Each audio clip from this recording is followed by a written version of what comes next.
Om Namo Bhagavate Vasudevaya. Om Namo Bhagavate Vasudevaya.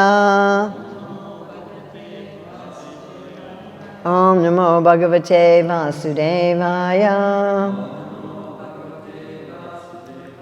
So it's July 11, 2025 in New Varshana, Auckland, New Zealand. We're reading from Śrīmad-Bhāgavatam, Canto 5, Chapter 10, Maharaj Rahugana meets Jadabharata, text 11. Are we ready? Not quite. The pen ran out. It's funny, usually you have tech problems with projectors and microphones, but every once in a while you have tech problems with whiteboards. One of my worst tech problems was in Bali with a whiteboard. I wrote everything on the whiteboard, and then I just turned around and somebody erased it. That happened 2 days in a row. And then when they brought markers, they brought the wrong kind of markers. And I'm like, this is a really good oops. And we had to figure out how to erase the permanent marker from the board. What is the verse? Excuse me? What is the verse again? Verse, it's 5, 10, 11. Maybe some of you have it on your phone, so we can just start? Okay. Jivan mirtatvam niyamena rajam adyantavadyad vikirtasya dristam Swasamya bhavo dhruva iyadyatra taryuchyate sao vidikritya yoga.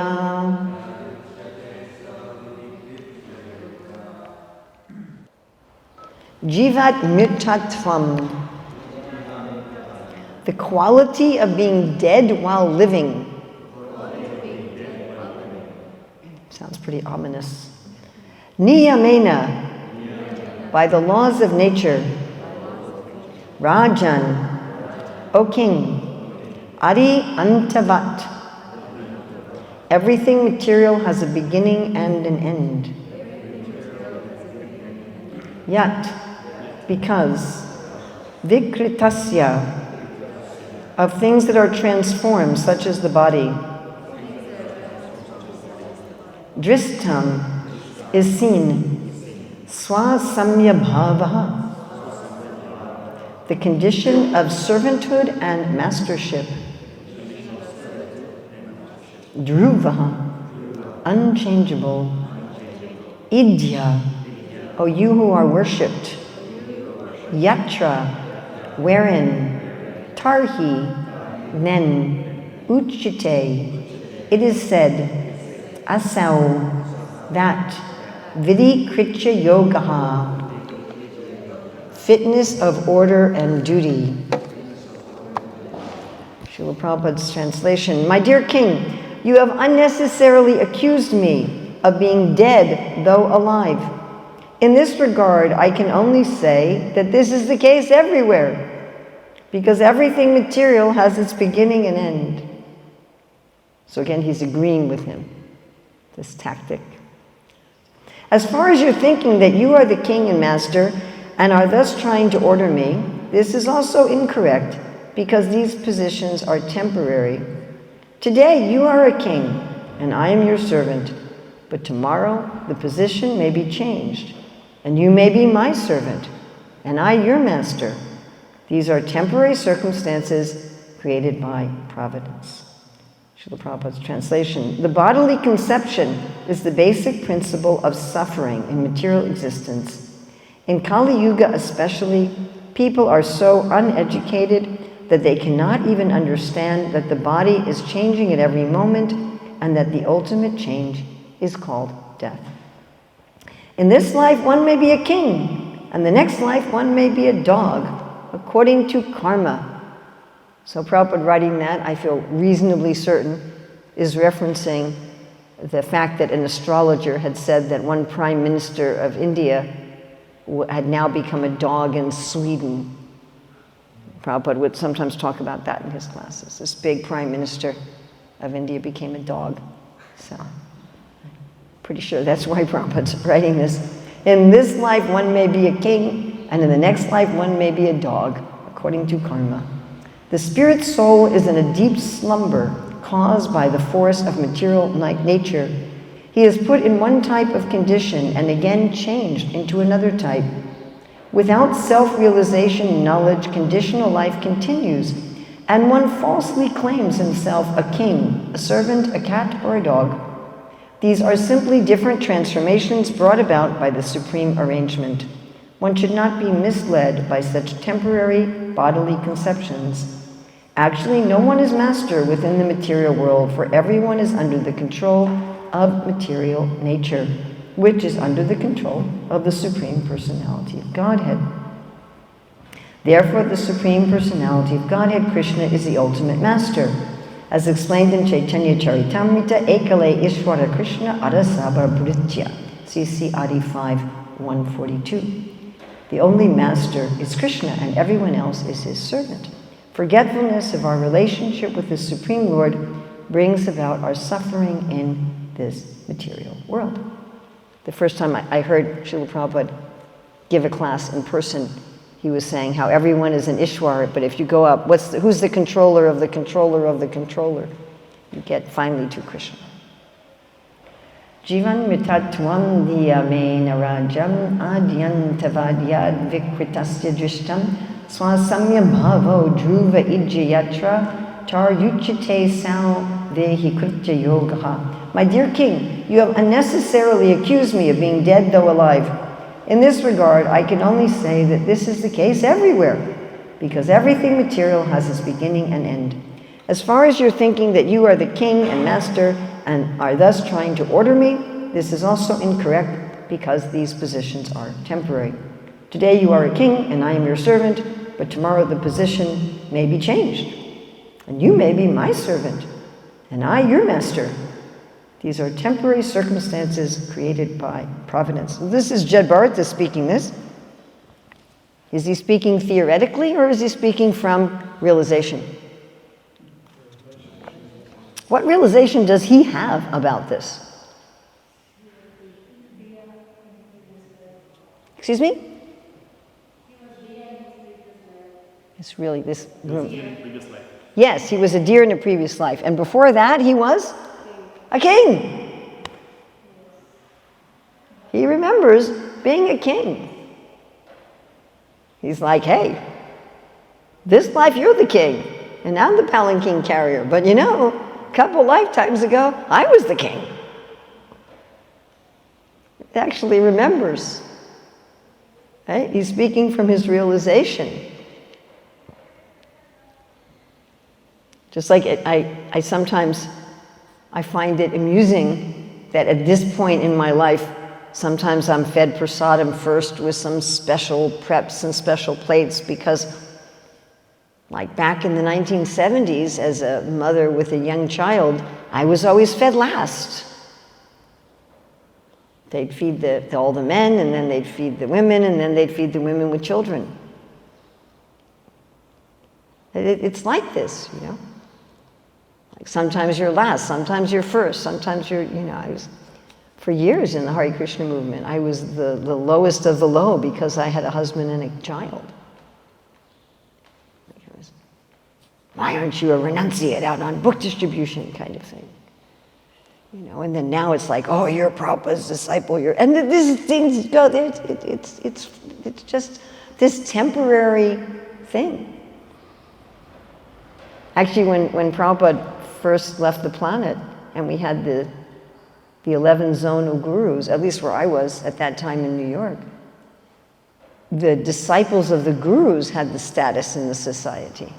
If you were a disciple of Srila Prabhupada, unless you acted like a disciple of one of the gurus, and the authorities would even get up in the temple room and say, you know, unless people are really surrendering to the current zonal authority, you shouldn't have anything to do with them. So we were at the lowest social status, you know, and then in 1996 for Prabhupada's centennial, people started saying, well, let's let's bring back the Prabhupada disciples who were disenfranchised, and all of a sudden we became like the highest status in the society. And these things are always changing. You know, one day you're low, one day you're high, one day you're in the middle, one day you have a position of authority, another day you don't. That happens even in this life, correct? Prabhupada was very amused by President Nixon in America, who was basically forced to resign from being the president.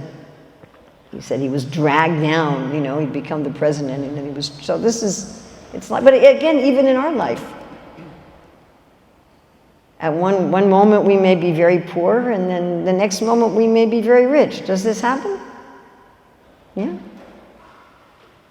One time when my husband was trying to start a business, we got down to 73 cents. And 6 months later, we had enough money to buy a house. This is just the way it works. Right? So we're in kind of a conundrum because we have to act according to what our position is right now.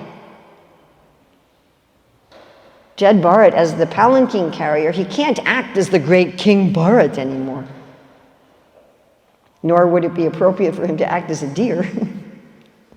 At the same time, we have to not identify with what the position we're in right now. We have to act according to it without identifying with it. That's not easy. It's not easy. So as part of my doctoral studies, I had to take a job as a school administrator.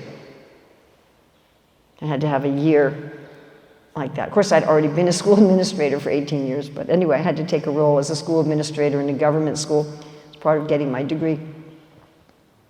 And I decided that I wanted to pick a school that was very close to where I live so I wouldn't have a long commute time. But what I wasn't thinking was that that area was a very strongly Christian area. And that people there at the school, the leaders of the school, and especially probably the parents, probably wouldn't be so excited about some Hindu vice principal running the school and influencing their children. So the other vice principal there, she was going to the same university as I was, and she was getting the same degrees as I was, and she knew me from the university where I would always go in sari and tilak. So she knew that I was a member of the Hare Krishna movement. And she was herself a very, very religious Christian. But she was respectful to me. Thank you, Krishna, we shared the same office, so I could at least relax when I was just around her.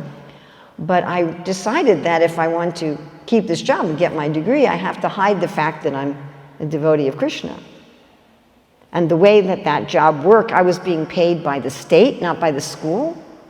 So the school could have thought of any excuse to fire me, you know, and then I wouldn't have been able to get my degree. So it was kind of a really touchy situation.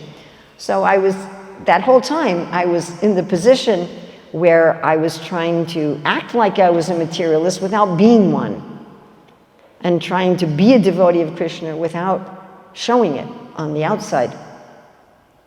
Those are two separate things.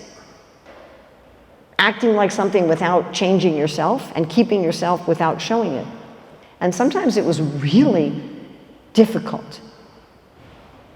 I remember going into one classroom where the teacher was wearing some kind of hat made out of turkey feathers. And I said, "Oh, that's a really interesting hat." And she said, my brother made this by killing turkeys when he goes hunting.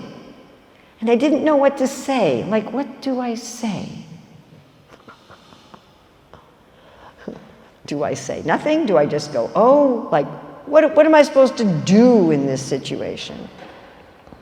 Or the time I walked into a classroom where a teacher was reading a book to the children and saying, "So who are you? You are your curly hair. You are your brown eyes," going on and on and on like this. And I'm standing there thinking, do I say anything? Do I not say anything? What do I do? Another time, I would supervise the classrooms every day. I'd try to go into each classroom every day unless a crisis came up. So one time when I walked in a classroom, a teacher assistant was there. Now remember, I'm the vice principal of the school, 450 kids. You know, I always wore like a business suit. So I wasn't just like one of the teachers. So the assistant teacher was there, it was snack time, and she was asking the children, she said, what restaurants do you like to go to? Now there's no devotee restaurants in that area. And while I was in the classroom, I had this thought, we have to be careful what we think. I think we have to be careful what we think because Krishna is always listening to what we think. So I had this thought, I wonder what it would be like to be a devotee child in this classroom. How would they feel with a question like this? And I had that thought briefly and then forgot it. Does that ever happen to you? You have like a passing thought and you forget you had the thought. So then all of a sudden I found myself thinking, I hope she doesn't ask me, I hope she doesn't ask me, I hope she doesn't ask me. And then the assistant teacher looks at me and says, so, what's your favorite restaurant? And I'm like, what do I say? What do I say? What do I say? And I said, well, I don't really eat at restaurants. And all the kids and the assistant teacher said, that's weird. Why don't you eat at restaurants? And they're like, what do I say? What do I say? What do I say? What do I say? And then I thought, well, I'm not only interested in the food, but I'm also really interested in the attitude of the people who cook the food. And all the kids went, that's weird. And I kind of slunk out of the classroom. And I'm walking down the hall and I'm thinking, what is wrong with me? Like, why did I feel that way? I've been practicing Krishna consciousness for a long time. I should have more confidence and more. And then Super Soul said, well, you wanted to know what it would feel like to be a kid in the classroom, so I let you experience that. But it was so awkward. You know, what do I do? Or one time I was filling in for the teacher of the gifted math class. He had gone to Japan for 3 weeks. So they had me teaching that class. It was the children who were a few years ahead in mathematics. So I think it was 3 weeks I was teaching that class. So one of the lessons was to find equivalent fractions. Now, finding equivalent fractions in and of itself is useless. It's only useful when you want to add or subtract fractions with unlike denominators, because you can't do it. You have to first transform the fractions into equivalent fractions. If any of you have forgotten completely about all this, and maybe you're very happy that you've forgotten about all this, from when you were going to school. So I was trying to explain to the children why, because I thought, why are they going to want to learn something when it has no utilization in and of itself? So I said, the reason that we need to learn equivalent fractions is so we can add and subtract fractions with unlike denominators, because you can't add and subtract things that are different. We were talking about, you have to find a commonality. You can't add oranges and apples unless you talk about them both as being fruits. So, we started thinking of all these examples. If you're going to add buses and cars, you have to find that they're both vehicles, and everybody was all excited thinking of all these examples. And then one of the kids said, is there anything that doesn't have a commonality? And I'd been in the Hare Krishna movement too long. And without thinking, I just said, people and chairs. And then they said, oh, but they're the same. They're both just made up of atoms. And I'm like, oops, now what am I going to do? So I decided I would take a risk, and I started talking about how we're not this body, and how the soul is intrinsically different from matter. Thankfully, I never got into any trouble for that at all, but it was very scary. It was also interesting because here were 12-year-old kids who were in the gifted class, and it was obvious that none of them had ever heard anything like this before, that they'd never even considered that life was intrinsically different from matter. So that was also quite interesting to me. But my point in telling all these incidents is it was difficult. It was difficult to be in a situation where I had to act like I'm just one of the other materialistic teachers and actually be a spiritual practitioner. It wasn't easy. It had frequent challenges. But this challenge is our challenge in general in this life and in all of our lives. How do I behave according to this body? How do I behave according to the psychophysical nature? Well, not identifying with it. Well, identifying as a soul. Well, first we can think about the fact that we've all had so many bodies and so many lives and so many different natures, right? And that we need to act according to this body, not just conventionally, but for our own purification. It's actually required. But we also need to identify as a soul and a servant, and we need to not identify with our position. Right? I mean, like one thing that helped me in the school is I didn't really identify with that position. I'm thinking, I'm here as Prabhupada's servant, I'm having this job so I can get my degree. And so we have many examples in the scripture of the fact that we've all had different positions in different lives. I'm thinking about like Chitraketu's son, where, he had died because some of his stepmothers had poisoned him. And then when Narada and Angira come, and Chitraketu and Kritaduti are just completely in intense grief. So Narada arranges for the soul to briefly re-enter the body. And what does the boy say? Anybody remember when he briefly comes back into his body? I've had so many mothers and fathers. Because Narada says, here's your mother and father crying for you. And the boy says, where? Who are they? Which one of these people is my mother? Which one of these people is my father? I've had so many mothers and fathers in so many lives. When Srivas Thakur's son dies in the kirtan, and Mahaprabhu brings him back into his body. And he also says, I've been in so many bodies. I've had so many families. I'm moving according to your will.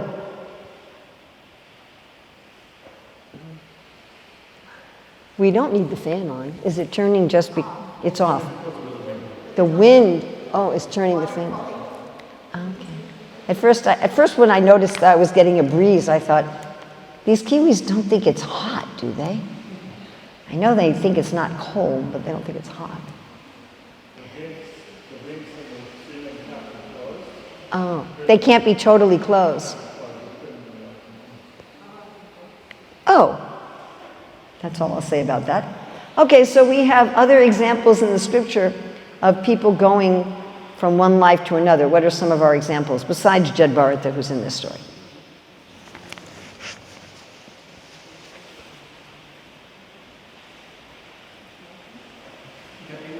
Huh? Gajendra. So who was Gajendra in his previous life? Indradyumna. He was engaged in meditation. Who was the rishi that came? Can't remember who came. Some rishi came and was offended that he didn't greet him. He wasn't greeted because Indradyumna was in deep samadhi. And he said, if you're going to be just dumb, become an elephant. Of course, Gajendra remembered some of the prayers from his previous life. Prabhupada writes in one of those purports that in addition to the Hare Krishna mantra, we should also study other prayers so that we can hopefully remember them in another lifetime. Any other examples?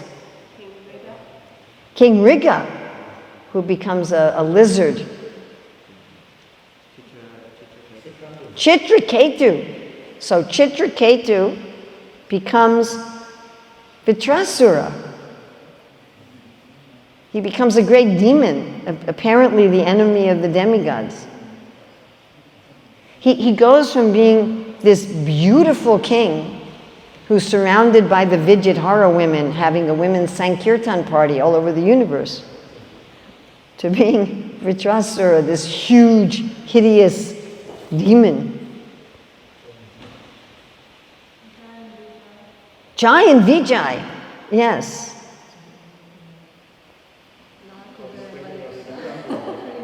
What? Shikandi. I really like the story of Shikandi. I think it's extremely instructive in a point that I'm not so much focusing on today. But I think the story of Shikandi is extremely instructive about why we shouldn't harbor grudges, why we should forgive, why we should not be consumed by hatred and grudges and resentment and vengeance. because Amba, she got to have the association of Bhishma, who's one of the Mahajanas, and she got to be on the planet with Krishna, the Supreme Personality of Godhead. Instead, this jiva's entire consciousness was focused on hatred and vengeance for something that wasn't really exactly anybody's fault. It was a series of unfortunate events and mistakes, and she could have just as easily have blamed Shalva as blamed Bhishma for the whole situation. Or she could have just taken advantage of the situation and said, let me become a renunciate in this life. She had so many different options, but she chose hatred. That's kind of a side topic. Anyone else?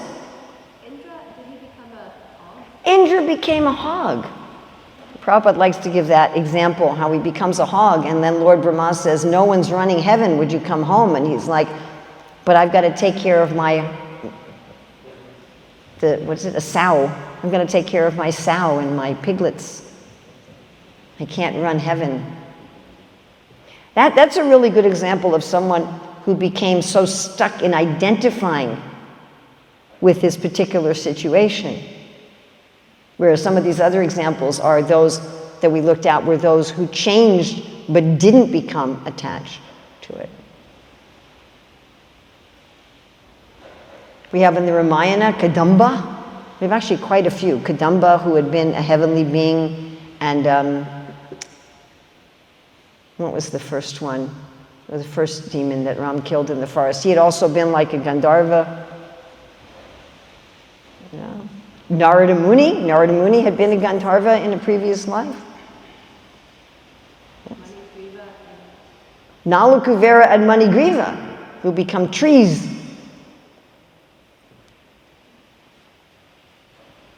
So we have many examples in the Shastra of persons, Daksha, who's the son of Lord Brahma, then the son of the Prachetas. We have many examples in the Shastra of people who had various lives. Some of them remember them, some of them don't.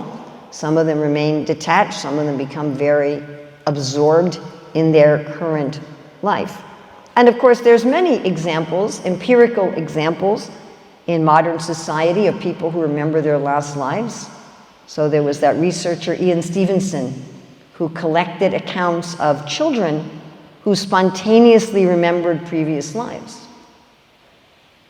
And some of those accounts are really interesting. I mean, some of those accounts are of children born into families that didn't even believe in reincarnation. I remember one story I read was of this little boy who was always drawing pictures of fighter planes being shot down in World War II. And it ended up he was a pilot in World War II that was shot down. And his parents were completely confused by this whole thing. And we've seen this sometimes in our devotee children. I know one devotee child, when he was very young, like 3 or 4, used to say, I used to worship every day in the silver temple. Where is that silver temple? I don't see it anymore. How do I get there? So we know of many accounts like this. And maybe some of us can remember previous lives or know of people who remember previous lives. But we've had so many different lifetimes. It also says in the Bhagavatam that the fortunate soul in the womb can remember 100 previous lives. That's a lot. And grieves, why am I still taking birth again and again and again and again? So we might think, well, because I'm not this, and I've been so many things, for sure we've all been human males and human females, that's for sure. For sure we've all been higher beings, devas and universal masters and controllers. That's for certain. I mean, unless you've just come here directly from the spiritual world on a mission, and if so, please forgive me. You're excluded from this. And maybe we've even been animals. It's possible. When when I first started teaching high school students, and I talked to my godbrother Sadaputta, and I said some of these children, when they hit teenage life, they start to doubt some of the science of the Shastra. And he gave me recommendations for different books to get of empirical evidence for a lot of the claims of Shastra. I mean, and one of them I remember was of people who spontaneously remembered previous verse. One of them was a man who remembered being a whale. So we might logically conclude, well, let me not act according to my current body because it's just a temporary designation that really has absolutely nothing to do with me. But here we find the difference between speculation and the instructions of the Shastra. Because Krishna says everyone has to act. Nobody can not act. He said you can't maintain your physical body without work. So I can't just say, well, I'm not going to act as anything. That's actually not an option, to not act as anything. We have to act as something. And the instructions given all over the Shastra is we should act according to the body and mind we have in this life, even though it's not us. Right? And we quote these two verses a lot in our career Dharma class. Bhagavad Gita 3:35. Shreyan swadharma viguna paradharma sanustitat swadharme nidhanan shreya paradharma bhayavaha. Paradharma is someone else's dharma. Swadharma is our own dharma. Krishna is saying, bhayavaha. He says if you do someone else's work, then your work becomes a vehicle of fear. And he says almost exactly the same thing in 1847. First two lines, exactly the same. Shreyan swadharma viguna paradharma swanustitat. Same two lines. Swabhava niyatam karma kurvam napnoti kilbisham. This is also very interesting at the end of this verse, where Krishna says, if you do your own duties, you're not going to be entangled by sin. And when we were researching and writing Career Dharma, and we were looking at the relationship between the modes of nature and the various types of work, and we especially looked at this verse, that when you're doing your own work, you're going to know how to do it without getting entangled. You much more have the ability to do it without getting entangled than when you're doing someone else's work. I mean, for really simple, mundane analogies, I much more know how to drive my car properly than someone else's car. You get into someone else's car, you don't know what this button does, what that button does. My youngest son once, he saw somebody drive into the car park of the apartment complex where he lived at the time, and just drive into the car park and drive right off a cliff and down the side of a hill. He was the only one who saw it. Thankfully, he was there and saw it, and he called the police. And they came. First, they didn't believe him because they couldn't see any car. He said, no, it's down there. Thankfully, the driver was uninjured. The car was totaled. And they asked the driver, why did you drive here? He said, well, it was a brand new car. I just bought it off the lot, and I didn't know how to work it yet, and I did the wrong thing. You know, so when we're doing someone else's work, we don't quite know how to work it. It doesn't fit. Right? You go into someone else's kitchen. You don't know where the stuff is. You don't know where the things are. Or I'm having so much fun in your house. You have this high-tech house. And it's like, what does this button do? What does this button do? And you have a button in the room where I'm staying, right? It has like blue and red. And at first I thought, oh, the blue, that's for the AC, and the red, that's for the heat, so I want to have it on red. And then you told me, no, the blue means the vents are open, and the red means the vents are closed. You're turning off your heat.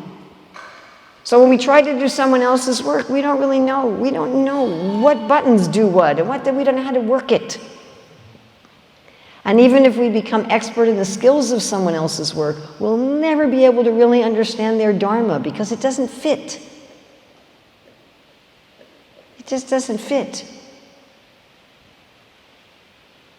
You know, if my dharma is to increase wealth and create a profit and create a sustainable business, but I just want to study, you know, I won't put my energy into the business. Like I have one devotee friend who started a business thinking it was the only way she could make money. Well, I need to make money. I guess I have to start a business. And she said, I hate running a business. I just want to give everything away. We won't know how to do it. Or I know one other devotee he's a scientist, and he's at a temple that has a farm, and he's running the agriculture there. And the temple president said, we're losing money on the agriculture. We're not making money. The agriculture is supposed to be a source of wealth. So why are they losing money? Because this man is a scientist, and he's turned the garden into a botanical laboratory. And he told me, he said, yeah, people complain that the apples are rotting on the trees, but I'm trying to see how when they rot, they replenish the soil. And I said, Prabhu, the orchard is for picking the apples for the deities and the community. That's what it's for. It's not for studying the thing, you know. So we can't do it properly. We have a particular nature. And if someone who's business-minded goes into becoming a craftsperson, then they just turn it into a factory. Why should I sit here at the potter's wheel every day making the pots? That's so inefficient. Let me make a pot factory. So we'll bring our dharma into that place. You can't help it. It's just kind of what it is. I mean, even when it comes to culture, you know, I travel between one culture and another, and I've done a lot of studies of culture, but I'm not capable of completely changing to another culture in this life. I just can't do it. I mean, maybe if I'd moved to another country when I was 4 or something.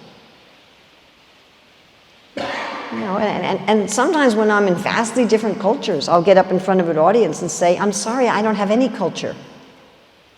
And usually if I say, well, I'm an American, so I don't have any culture, they'll nod their heads and say, yeah, we get that, you Americans have no culture.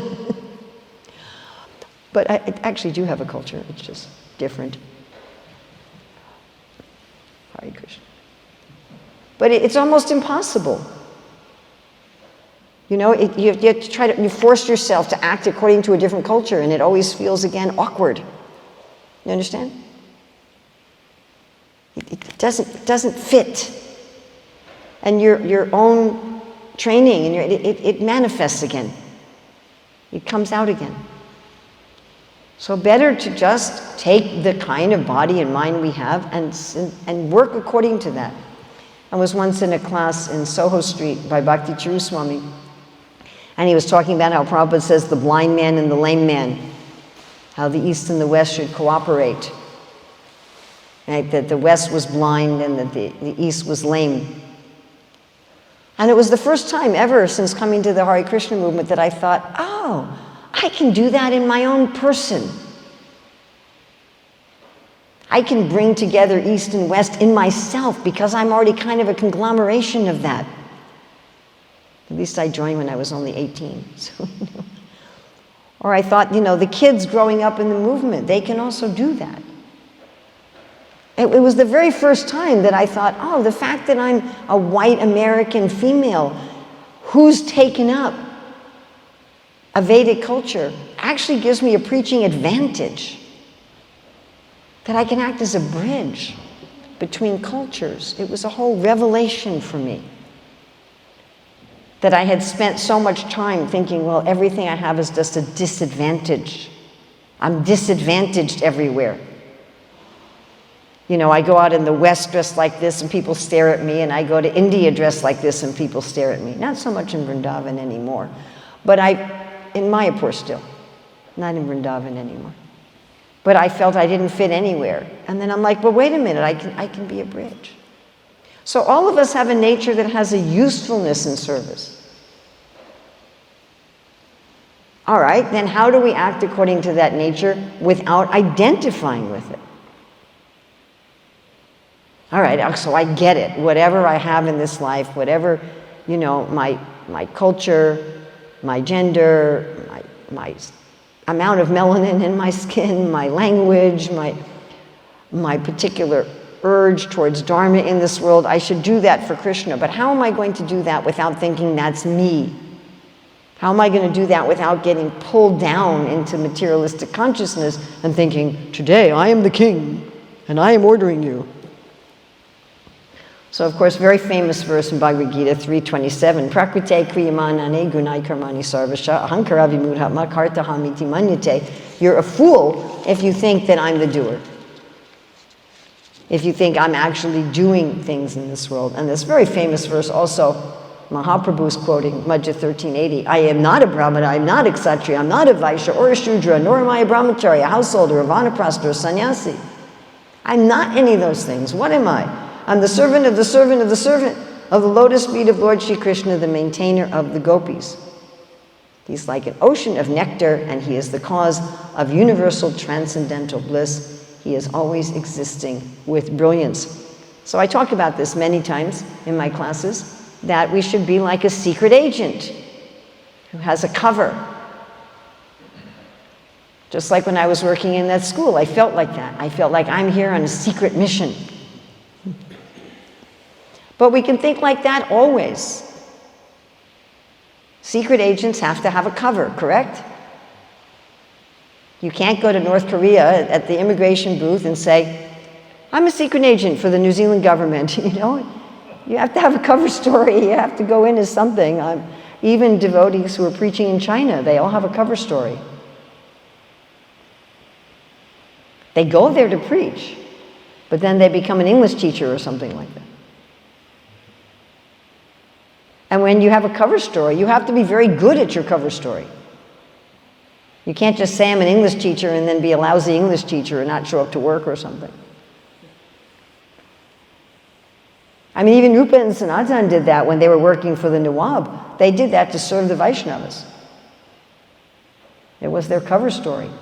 I mean, Srila Rupa Goswami gives the example of an unchaste woman who's pretending to be a good housewife, but always thinking of meeting her lover. I like the secret agent one better. I think that's a little bit,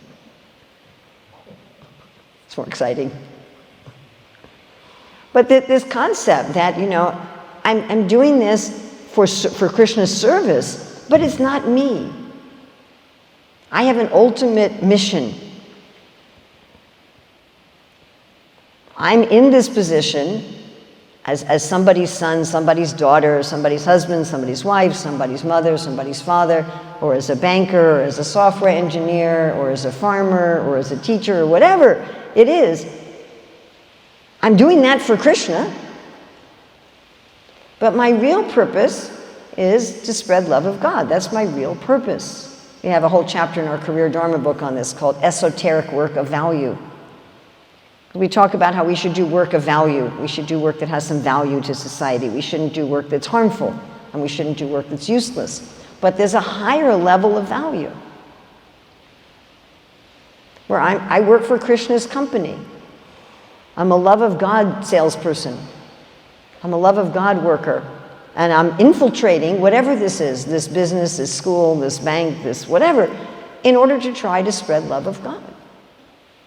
Now, of course, we ISKCON devotees may think of that very narrowly, that means I have to give everybody a Bhagavad Gita and some prasadam.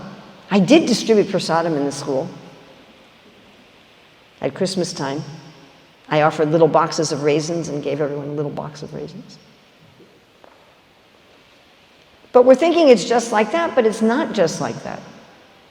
So again, I tell this all the time, how when we met Prabhupada in Chicago, and my father said, you know, I'm coming to the temple to see my daughter and son-in-law, not to see Krishna, and Prabhupada laughed. And he said, yes. He said, they are loving Krishna, and you are loving them. So two things equal to the same thing are equal to each other. So if I'm with my family, with my job, shopping, whatever I'm doing in the world, and I'm doing this out of love for Krishna, and then I'm just nice to people, it's really just like that simple of a thing. Why did everybody like Jayananda? I mean, he did talk to them about, you're not this body, he did talk to them about Krishna, he did give them prasadam, but they're like, hey, where's that Johnny Ananda guy? He was such a great guy. I mean, it was the same with Srila Prabhupada. After that first meeting with Prabhupada, it was only like 20, 30 minutes long, and we came out of the room, and my father said, now I know why you've joined the movement. This is a genuine holy man. And I never asked him, why did you say that? On what basis? But just that little association. So we should be like that. We should be people that just by associating with us, just by being around us, that just by liking us, that if people like us, this is what when Narasimhadev says to Prahlad, so many of your relatives are liberated. Prabhupada says in the purport, he said this refers to several lifetimes because it refers to relatives that were attached to Prahlad, that knew him, that was attached to him. So how am I acting in this moment to please Krishna? How am I acting in this moment to please Krishna? How am I dealing with my spouse, with my kid, with my neighbor, with the objects in my life to please Krishna? Am I remembering this is Krishna's cup? This is Krishna's microphone stand, belongs to him. All these living entities, they're all part and parcel of me. What does Krishna say? To know that they are all mine. They all belong to Krishna. To have that mood. And yes, I have some work to do here that's temporary. While I have this temporary work, let me do it to the best of my ability. As Prabhupada wrote to Jayapataka Maharaj, whatever the work is that Krishna's given, whatever is my suitable work, let me pay attention to the details of it. Let me become absorbed in it without being distracted by, oh, I would rather do this and that. I don't think this person has a better nature than I have. And just trying to make Krishna smile. I'm doing it so Krishna will smile. I'm not doing it so my boss will smile or my spouse will smile. Maybe sometimes they'll smile and sometimes they won't. And this is pure devotional service. Sarvapadi vinir muktam. Sarva upadi, giving vinir muktam, being free from the upadis. Tat paratena nirmala rishikesha rishikena sevanam bhakti ruchite. This is one of, Srila Rupa Goswami gives two definitions of pure devotional service. One is anyabhilasita sunyam ganakama anavritam anukulena krishna anushilanam bhakti rutaman. And then he also gives this one. Sarvapadi vinir muktam. Don't identify with this world.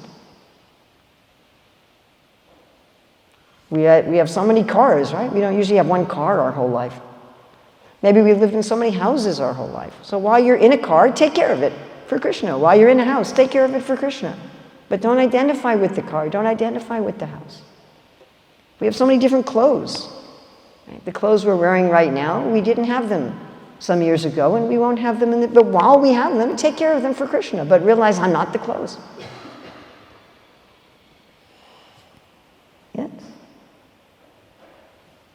I mean, it's actually madness to identify ourselves with our current body. It's insanity. I mean, even if we think about dehi nosminyata dehe komaram yovanam jara, even in this life, our bodies are changing drastically. Yes? If we put on the wall everyone's baby pictures, it might be difficult to figure out whose baby picture is whose, you know. Especially if you had like 200 people. We could try this at a Sunday feast, you know. Have a few hundred people, ask them all to bring their baby pictures and put them up and see if you can match them. It would be very difficult.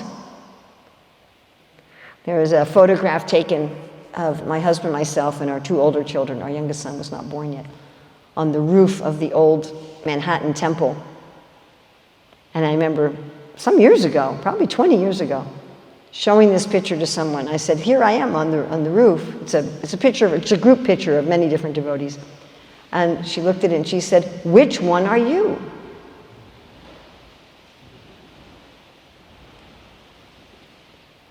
Even in this life. So that's insanity. To say, I am this, I am that. Just because we have to act according to it doesn't mean that that's who we are. But always think, Jivara Swarupaya Krishnara Nityadas. I am Krishna's servant, I am Krishna's servant, I am Krishna's servant. I work for Krishna's company. I work for the love of God company. And do our work just to please Krishna, who's the real master. Why was Jed Bharata carrying this palanquin? He wasn't trying to please King Rahugana, absolutely for sure. He's thinking, I'm doing this to please Krishna. King Rahugana is the king. He's the representative of Krishna in the kingdom. He's asked me to carry this. It doesn't really matter to me whether I carry it or not. It's just the body carrying it. So these are the kind of questions we can ask ourselves. What's driving me to my behavior? Am I acting because I want to enjoy the world? Am I acting for security? Am I acting out of pride in my identity? Or am I acting to make Krishna smile? It's a really simple question. And it's something that we can get in the habit of, like, am I acting to make Krishna smile right now? The question was asked the other day, how do I know what Krishna wants me to do? And one of the ways we can answer that is, what would make Krishna smile right now? In this moment. And in this moment, and in this moment, and in this moment, and this moment, and this moment. Yes. So questions, comments, additions, subtractions? Yes, Prabhu. When you were speaking about the nature of the living entity, I was thinking of the verse in Bhagavad Gita where Krishna says, no one can refrain from doing something. No one can refrain from doing something, not even for a moment, yes. Yeah. So the living entity is constantly being pushed. To be active. To be active, yeah. Yes. But the question is, what is that activity? Like we were talking about the different nature of different people. So, finding that where we fit in. Yes, finding what is the activity that's suitable for me. So hundreds of years ago, that was a relatively straightforward process. Now it's become more complicated. But finding what our nature is something that's important. First of all, it's stressed all over the Shastras. And second of all, Srila Prabhupada had that as part of his desire, that we would be engaged according to our nature, that we would be engaged in service according to our nature, and that we'd be engaged in our livelihood according to our nature. And that's Prabhupada's desire because it's Krishna's desire. And it's Prabhupada's and Krishna's desire because that's how we're going to be able to function best for ourselves, and that's how we'll be able to function best in the society.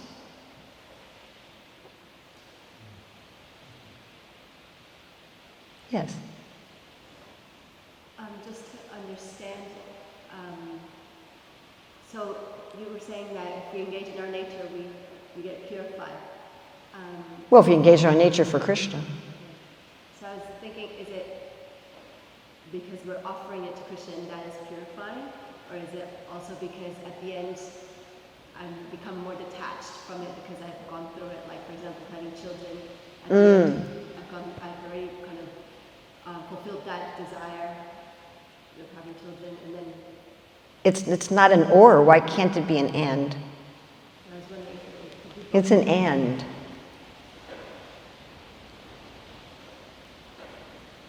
It's an and. Acting according to our nature should be act according to your nature, according to Dharma.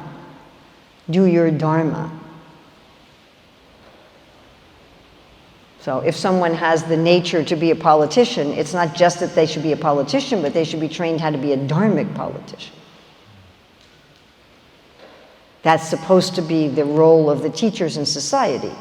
Not teaching you, skills of diplomacy and warfare and legislation and history and politics, but teaching you what is the Dharma. Therefore, Prabhupada wanted a Varnashram college in each center, so you could learn the Dharma. And if you're doing your duty according to that Dharma, if you actually become expert in the Dharma has intrinsically purifying elements in it. Everyone's Dharma, if done according to Dharma, has to connect you to Krishna in some way. How? Like, for example, an ideas person. how would they get purified if they're doing it right? Okay, so let's say that somebody naturally is a scientist. If they're trained to do science for the benefit of society, even if they're trying to do it for the benefit of the biosphere and the universe, who's the universe? Krishna.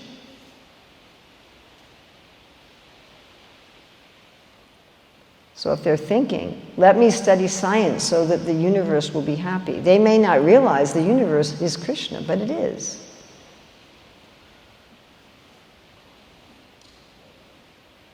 So if people are Prabhupada wrote that, there's a book that wasn't published until after Prabhupada left the planet about the talks between Ramananda Roy and Mahaprabhu. And Srila Prabhupada says that, even for ordinary people, Varnashram means that you see that you're a part of the universal body of the Lord, and you're working for the benefit of the Vishwarup. And I was like, wow! That's something you can teach everybody. That's something you can give to everyone. And there's a lot of people already inclined in that way. That we want to see our work as part of the whole. How do we work with the whole ecological system, the whole biosphere, the whole universe, the cosmos? How can I work in harmony with the cosmos? And part of that has to involve yajna.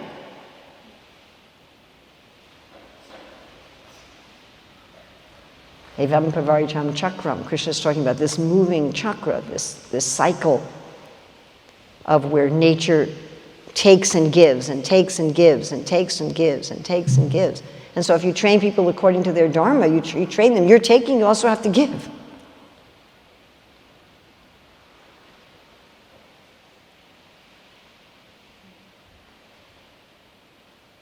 Now, such people may not come to pure devotion, but they'll become purified, they'll become elevated, and at some point they'll be able to take to pure devotion. One class I was listening to the other day, Prabhupada said, get everyone to at least be Kanista Adhikari.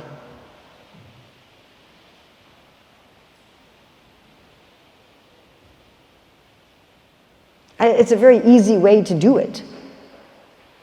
I say this a lot. If you go to people in general and you say, how would you like to do a daily 3-hour spiritual practice in a tradition that's not your own?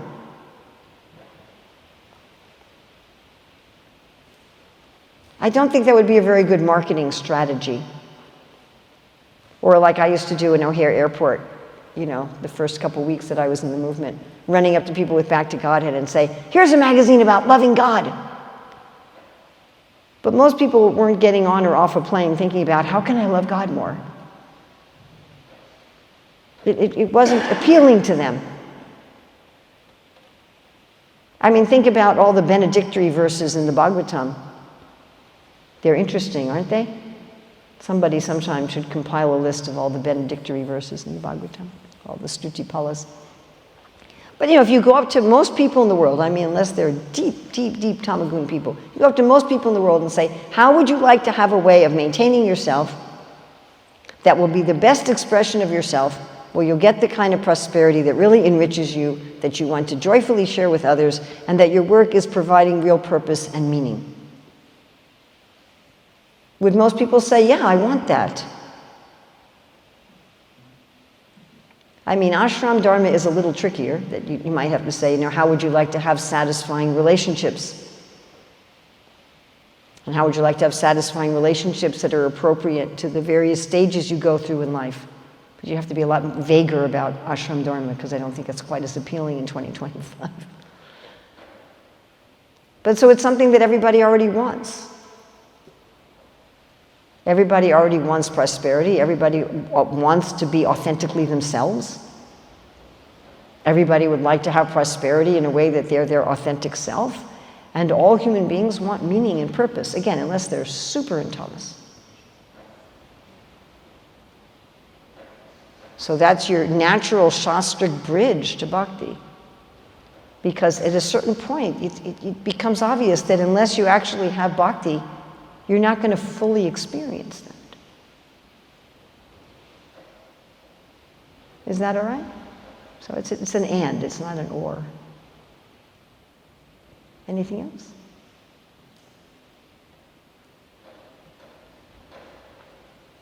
Thank you very much. Srila Prabhupada Ki Jai.